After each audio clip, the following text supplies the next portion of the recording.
Nabi Ibrahim punya anak Nabi Ismail. Kenapa? Karena Nabi Ibrahim senantiasa mengorbankan kesenangan dirinya untuk kepentingan yang Allah berikan kepadanya. Akhirnya dibawalah ke Muzdalifah, dibawa ke Mina, mau disembelih. Itu pisau, ya pisau itu udah kalau dia ditempelkan ke batu, cuma nempel dong pecah itu, bisa terbelah dua batu. Tapi kalau ditempelin ke lehernya Nabi Ismail nggak mempan.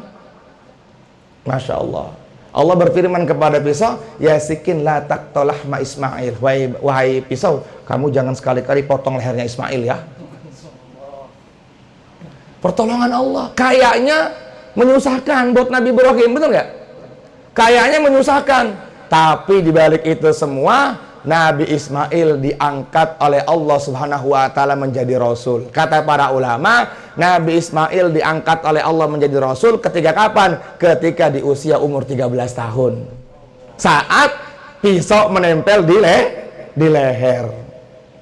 Masya Allah. Kemudian setelah itu, dari Nabi Ismail, Allah Subhanahu wa Ta'ala menurunkan ayat, qad shadaqtar ru'ya innaka dzalika najzil muhsinin. Wahai Ibrahim, kamu telah menyempurnakan, kamu telah membenarkan mimpimu. Sesungguhnya aku jadikan keluargamu keluarga yang baik, keluarga yang soleh. Dari Nabi Ismail lahirlah orang-orang soleh sampai yang mulia Nabi besar Muhammad sallallahu alaihi wasallam. Kelihatannya menyusahkan Nabi Ibrahim, padahal hakikatnya malah menjadi Nabi Ibrahim bahagia. Nabi Ibrahim bahagia. Nabi Ibrahim disebut oleh para ulama Abul Anbiya, bapaknya para nabi. Itu kalau kita lihat, Nabi Ibrahim punya anak Nabi Ishak, Yakub, Yusuf, Syuaib, Harun, Musa, Daud, Zulkifli, Sulaiman, Ilyasa, sampai Nabi Isa. Itu anaknya Nabi Ibrahim. Dari Nabi Ibrahim punya anak Nabi Ismail, menurunkan orang-orang soleh sampai yang mulia Rasulullah sallallahu alaihi wasallam. Bahkan kemuliaannya Nabi Ibrahim sampai hari kiamat, Imam Mahdi al-Muntadhar pun dari ahlul baitnya Rasulullah SAW, yang nanti pada hari kiamat dia yang akan mematikan Dajjal, dia yang akan membunuh Dajjal. Oh, ternyata kelihatannya susah menurut akal manusia, tapi malah menjadi kebahagiaan Nabi Ibrahim sampai hari kiamat dan selama-lamanya. Maka ada syariat namanya kurban. Nah, jadi kurban itu asal muasal dari situ. Asal muasalnya adalah pengorbanannya satu keluarga yang Allah Subhanahu wa Ta'ala terima.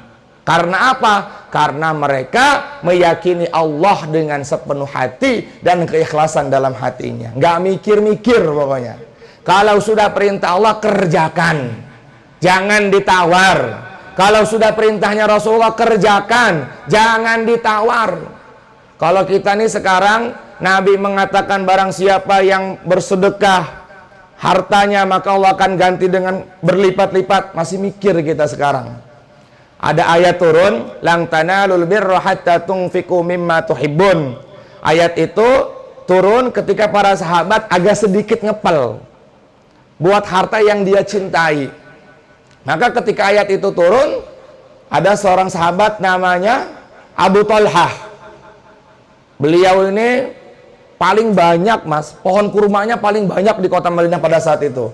Ketika ayat itu turun, maka beliau pagi-pagi datang kepada Rasulullah. Ya Rasulullah, saya kurbankan semua pohon kurma saya untuk engkau. Saya udah gak punya apa-apa lagi.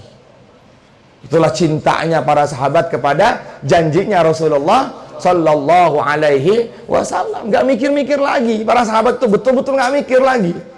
Abdullah bin Umar memerdekakan hamba sahayanya yang paling cantik, padahal pengen dia nikahi. Padahal pengen dinikahi oleh Abdullah bin Umar. Tapi ketika ayat itu turun, beliau datang kepada Rasulullah. Ya Rasulullah, dari banyak hamba sahaya wanita ini yang saya punya, dia yang paling saya sayang, dia yang paling saya cinta. Maka dialah orang yang pertama kali saya merdekakan untuk engkau, ya Rasulullah. Jadi betul-betul kecintaan para sahabat itu mengalahkan semuanya. mengalahkan semuanya. Bagaimana cintanya para sahabat kepada Rasulullah sallallahu alaihi wasallam. Abu Bakar As-Siddiq radhiyallahu ta'ala anhu berjalan dengan Rasulullah di tengah padang pasir. Tiba-tiba Nabi kehausan, nggak punya air, perbekalan habis. Maka Abu Bakar mengatakan, ya Rasulullah, tunggu di sini biar saya cari air. Ternyata jumpa air sedikit segini nih, Mas, ketemu air segini. Itu namanya Rasulullah lagi kehausan. Rasulullah kan manusia kayak kita, sama. Sifat jais basariahnya tuh keluar. Lagi enak minum, ternyata itu habis. Habis. Setelah air itu habis, maka Nabi langsung, ya Allah, Abu Bakar belum kebagian. Apa kata Sayyidina Abu Bakar? Ya Rasulullah, aku melihat engkau kenyang juga, saya jadi kenyang ya Rasulullah. Itu cinta, sesungguhnya tuh cinta, itu cinta. Ya Rasulullah, nggak apa-apa, engkau minum kenyang, saya kenyang juga. Itulah kecintaan para sahabat kepada Rasulullah sallallahu alaihi wasallam. Seorang ulama mengatakan, ma ra'aitu ahadan yuhibbu ahadan min ashabi Muhammada. Aku tidak pernah melihat orang yang cintanya lebih hebat kepada Nabi melainkan para sahabat kepada Rasulullah SAW. Ada seorang sahabiah wanita di kota Madinah, terdengar suara bahwasanya Rasulullah SAW dan para sahabatnya dalam keadaan kalah. Dalam keadaan kalah. Maka seorang wanita ini keluar menunggu berita dari sahabat-sahabat yang masih hidup. Kemudian datanglah bergiliran sekelompok sahabat yang lain berkata kepada si wanita tadi, wahai sahabiah, wahai fulana, wahai ibu, suami kamu meninggal dunia. Apa yang beliau katakan? Bagaimana Nabi? Datang lagi sahabat yang lain, wahai perempuan, wahai wanita, anak kamu yang 3 meninggal dunia. Beliau katakan apa? Bagaimana Nabi? Datang lagi yang lain, hei wanita, semua keluarga kamu telah syahid. Beliau mengatakan, bagaimana Nabi? Ternyata dari kejauhan itu, Mas, Rasulullah dengan gagah dan perkasa di atas kudanya, janggut yang tebal. Dilihat oleh si wanita tadi, wah itu Rasulullah, masih sehat. Beliau berlari dan beliau mengatakan, kullu musibatin ba'daka ya Rasulullah lahainatun. Biarkan semuanya meninggal dunia, yang penting hari ini mata saya masih bisa melihat Rasulullah SAW. Itu kecintaannya para sahabat kepada yang mulia Rasulullah SAW. Ketika kalau ada perintah apa-apa yang diperintahkan oleh Nabi kepada para sahabat, nggak mikir-mikir lagi. Nah ini perintah Nabi. Kalau kita sekarang mengerjakan perintah Nabi itu masih mikir, apa ya, bagaimana ya, balasannya apa ya. Padahal seorang ulama mengatakan, ta'sil ilaha wa anta tuzhiru hubbah wa hadha la umri fil fi'ali badi law kana hubbuka sadiqan la'ata'ta innal muhibba liman yuhibbu muti. Kalian mengaku cinta kepada Rasulullah, tetapi amal kalian jauh dari apa yang Nabi inginkan.